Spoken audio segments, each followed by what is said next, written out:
உலகை எழுப்பும் ஞாயிறு அங்கே குடியிருப்பான். அவன் ஆனை முகத்தனின் அடியவர் மனத்தில் ஒளியாய் வந்து கொலுவிருப்பான்.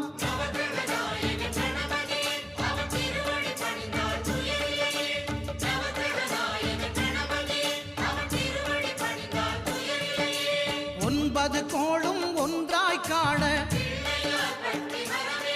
அங்கு கற்பகம் என்னும் கடவுளின் மெய்யில்